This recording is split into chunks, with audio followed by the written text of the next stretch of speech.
ಶಿಕ್ಷಣ ಆರೋಗ್ಯ. ನಮ್ಮ ರಾಜ್ಯದಲ್ಲಿ ಶೈಕ್ಷಣಿಕವಾಗಿ ಹಿಂದುಳಿದ ಜಿಲ್ಲೆಗಳಾದ ಯಾದಗಿರಿ, ರಾಯಚೂರು ಜಿಲ್ಲೆಗಳು ಕಲಬುರಗಿ ವಿಭಾಗದಲ್ಲಿವೆ.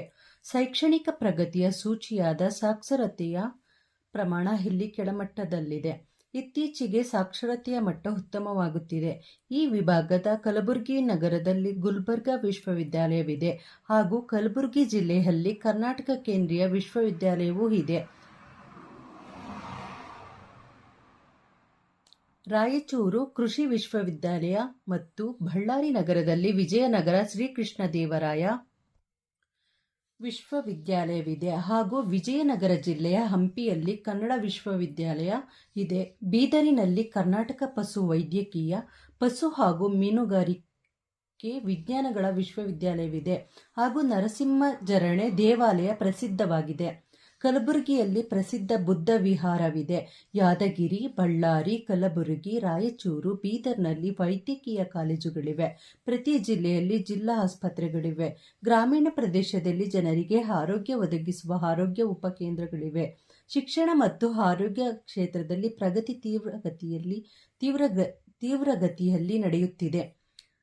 ಕಲಬುರಗಿಯಲ್ಲಿ ದೊಡ್ಡದಾದ ಇಎಸ್ಐ ಆಸ್ಪತ್ರೆಯೂ ಇದೆ. ಈ ವಿಭಾಗದಲ್ಲಿರುವ ಕೊಪ್ಪಳದ ಗವಿಸಿದ್ದೇಶ್ವರ ಮಠ ನಾಡಿನ ಸಾವಿರಾರು ವಿದ್ಯಾರ್ಥಿಗಳಿಗೆ ವಿದ್ಯಾದಾನ ಮತ್ತು ದಾಸೋಹ ನೀಡುತ್ತಿದೆ. ಇಲ್ಲಿ ನಡೆಯುವ ಜಾತ್ರೆ ಲೋಕ ಪ್ರಸಿದ್ಧವಾಗಿದೆ.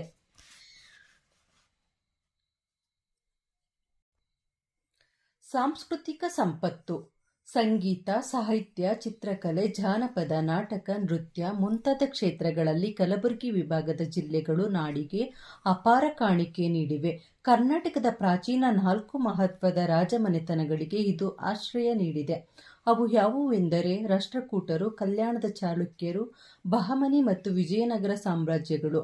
ಈ ರಾಜಮನೆತನಗಳ ಆಳ್ವಿಕೆಯಲ್ಲಿ ಸಾಹಿತ್ಯ, ಕಲೆ, ಸಂಗೀತಗಳಿಗೆ ಪ್ರೋತ್ಸಾಹ ದೊರೆತಿದೆ. ವೃತ್ತಿ ರಂಗಭೂಮಿಗೂ ಈ ವಿಭಾಗ ಹೆಸರುವಾಸಿಯಾಗಿದೆ. ಬೀದರ್ನ ಬಿದರಿ ಕಲೆ, ಕಿನ್ನಾಳದ ಆಟಿಕೆಗಳು, ಕೌದಿ ಮುಂತಾದ ಗೃಹ ಕೈಗಾರಿಕೆಗಳು ಇಲ್ಲಿವೆ. ಪ್ರಾಚೀನ ವಾಸ್ತುಶಿಲ್ಪ ಕಲೆಗೆ ಇದು ಹೆಸರುವಾಸಿಯಾಗಿದೆ. ಬೀದರ್ನ ಕೋಟೆ, ಹಂಪಿಯ ಸ್ಮಾರಕಗಳು, ಬಸವ ಕಲ್ಯಾಣದ ಬಸವ ಸ್ಮಾರಕಗಳು, ಕಲಬುರಗಿಯ ಖ್ವಾಜೆ ಬಂದ ನವಾಜ್ ದರ್ಗಾ, ಸನ್ನತಿಯ ಸ್ಮಾರಕಗಳು ಇತ್ಯಾದಿ ಇಲ್ಲಿನ ವಾಸ್ತುಶಿಲ್ಪದ ಅದ್ಭುತಗಳಾಗಿವೆ.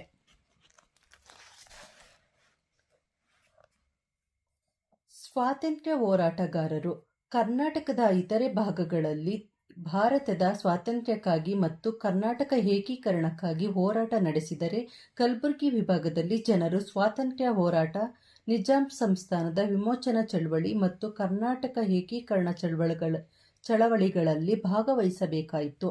ಸ್ವಾತಂತ್ರ್ಯ ಚಳವಳಿಗೆ ಸಂಬಂಧಿಸಿದಂತೆ ಕಲಬುರಗಿ ವಿಭಾಗದಲ್ಲಿ ನಡೆದ 2 ಬೆಳವಣಿಗೆಗಳನ್ನು ಉಲ್ಲೇಖಿಸಬೇಕು. ಮೊದಲನೆಯದು ಜನರಲ್ಲಿ ರಾಷ್ಟ್ರೀಯ ಚಳವಳಿಯ ಬಗ್ಗೆ ಜಾಗೃತಿ ಮೂಡಿಸುವ ಉದ್ದೇಶದಿಂದ ಆರಂಭಿಸಲಾದ ವಾಚನಾಲಯ ಚಳವಳಿ ಮತ್ತು ಎರಡನೆಯದು ಮಕ್ಕಳಿಗೆ ಶಿಕ್ಷಣ ನೀಡುವುದಕ್ಕಾಗಿ ಮತ್ತು ಸ್ವಾತಂತ್ರ್ಯ ಹೋರಾಟದ ಬಗ್ಗೆ ತರಬೇತಿ ನೀಡಲು ರಾಷ್ಟ್ರೀಯ ಶಾಲೆಗಳ ಸ್ಥಾಪನೆ. 4 ರಾಷ್ಟ್ರೀಯ ಶಾಲೆಗಳು ಸ್ಥಾಪಿಸಲ್ಪಟ್ಟವು. ಅವುಗಳೆಂದರೆ: 1. ನೂತನ ವಿದ್ಯಾಲಯ ಕಲಬುರಗಿ 1907. 2. ಉಸ್ಮಾನಿಯಾ ರಾಷ್ಟ್ರೀಯ ಶಾಲೆ ಚಿಂಚೋಳಿ. 3. ವಿದ್ಯಾನಂದ ಗುರುಕುಲ ಕುಕನೂರು 1922. 4. ಹಮ್ದರ್ದ್ ರಾಷ್ಟ್ರೀಯ ಶಾಲೆ ರಾಯಚೂರು 1922.